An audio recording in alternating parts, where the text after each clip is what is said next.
Back to Plantastics Research.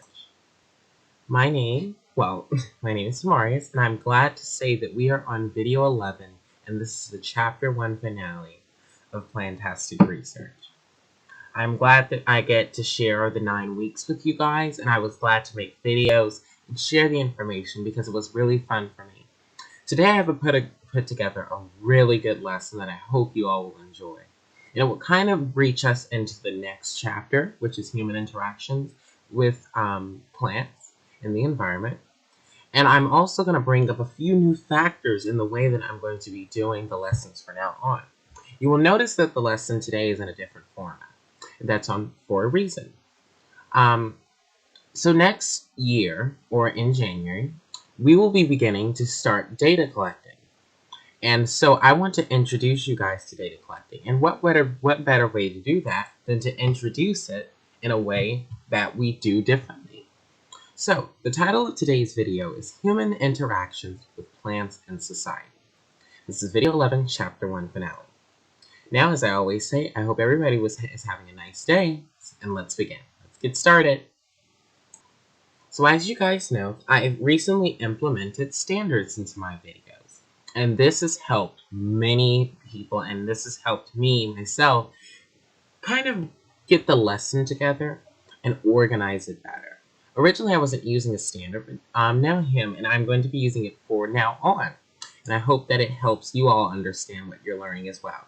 So we're going to be doing SBO6, obtain, evaluate, and communicate information to analyze the economic and ecological importance of plants in human society. And this is the lesson that we're going to be doing. We're going to construct an explanation on how plants are used in different societies, and here are the ways that we're going to talk about it. It's going to be used in agriculture. We're going to mostly focus on agriculture, the industry, medicine, and biotechnology. I'm going to explain what all of these things mean as well.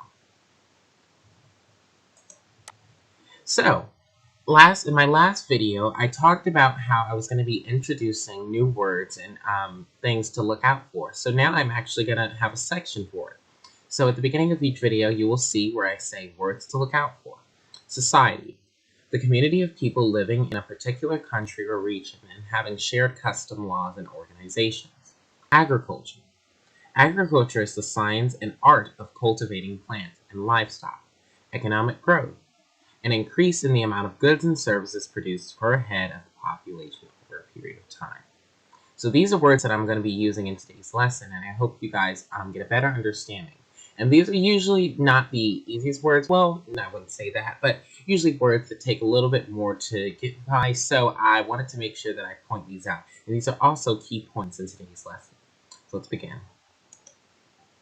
So we're going to start off with plants used for agriculture.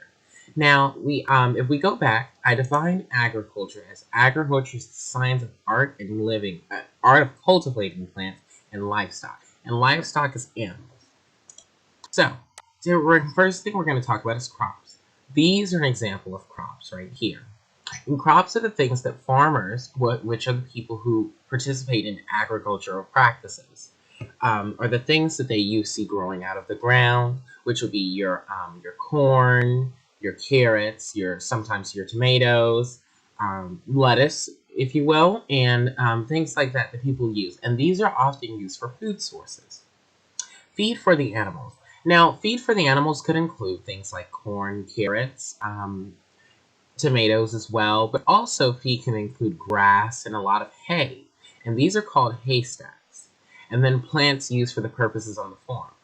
Also, haystacks are used for those purposes as well. Sometimes the haystacks are rolled up and they're put into these stacks to help separate them so there's not a bunch of hay everywhere. And also, animals are used as well, such as goats or horses, to graze. And what to graze means is to feed off the grass around the area, in a specific area, and usually around this big field or things like that. And usually plowing would happen to help kind of clear the plant. I'm sorry. Kind of clear the area for the plants. That way that that way the animals could live in a better situation. So that is what plants are used in for agriculture. Let's move on.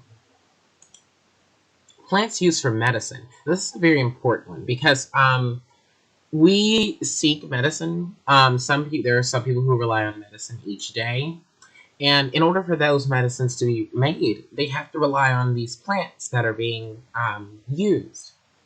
So the plants that are used for antibiotics, which would usually be something to clear up maybe an infection, excuse me, an infection or things like that. So plants used for antibiotics would include things like honey, which is a big source used for antibiotics. Now, it's not exactly a plant, but it is a supplement that is used. Ginger root, which is a plant, which is grown. Marshmallow, mullein, and other plants such as mint. I'm sure you guys have heard of mint, not peppermint, but which is used to make peppermint, but things like mint, sometimes aloe vera. If you ever heard of aloe vera, it's a good thing for, like, some people use it for their hair and things like that. Now we're going to talk about some natural antibiotics. Now we're going to talk about elderberries are a great natural antibiotic. Wild cherry bark, which isn't exactly a plant, but it is on a plant, which will be a tree.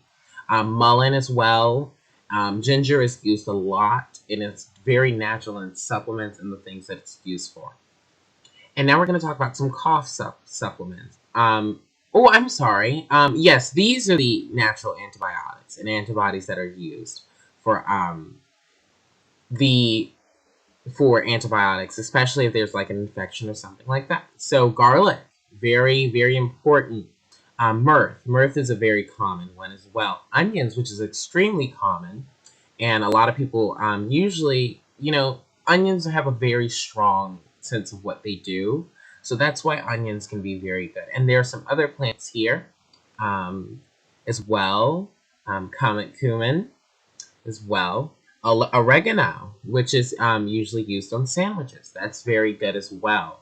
And these are the natural cough supplements, but these are also can be used for antibiotics. I know ginger is very good for things like that, and honey as an addition to what it does. Okay, so let's move on.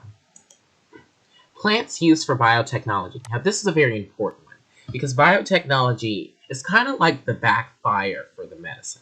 It's kind of the thing where it all happens, or where experimentations happen with plants. Now, what is biotechnology? Well, biotechnology is a broad area of biology involving the use of living systems and organisms to develop or make products, such as medicine, or they would run experiments to make medicines or supplements. Therefore, that be used maybe inside the lab or outside the lab. Sometimes things just don't go outside the lab, but that's okay. And some of the plants that are used are soybeans, which we talked about in our last video, corn, cotton, and canola. And usually things like canola are used for canola oil. Corn could be used for corn starch. Soybeans especially was used for research, specifically used for research and things like that. So biotechnology, and here are some examples of what biotechnology looks like. So this is maybe a platform where they put supplements where they make the plants grow. Sometimes they have plants growing out of some of the scientific tools.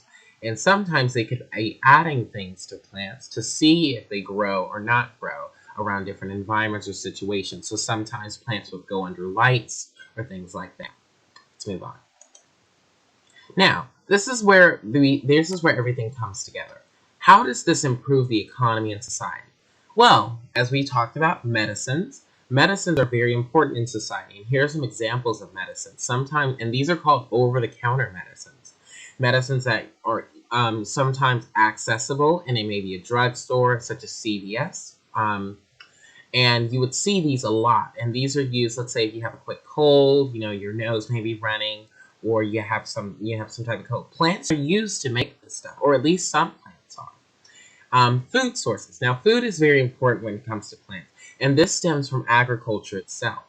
And so things like peppers or lettuce or onions, which is a very popular one. Tomatoes, very popular as well. Corn, which is is a key point when it comes to crops.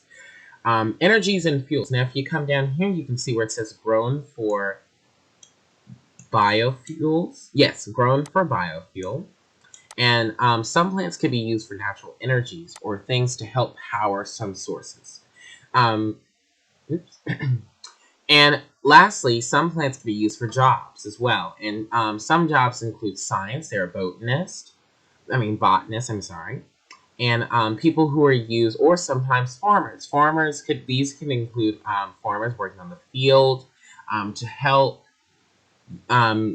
with the crops. And then those crops may be picked up and then shipped into the city where it is dispersed by all around everyone.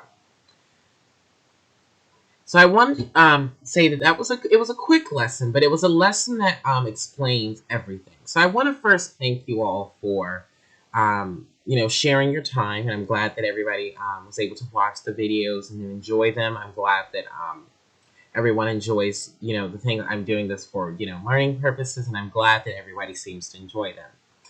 And I want to end it off by saying I'll see you guys soon, because in the new year we will be, I know this has been a very interesting year to say the least, so I hope everyone is doing well, and I'm glad that everybody was here to share the quick lesson, and I hope to see you all soon. And as I always say, have a plantastic day, and I hope everyone has a lovely day and lovely evening. Alright, see you soon.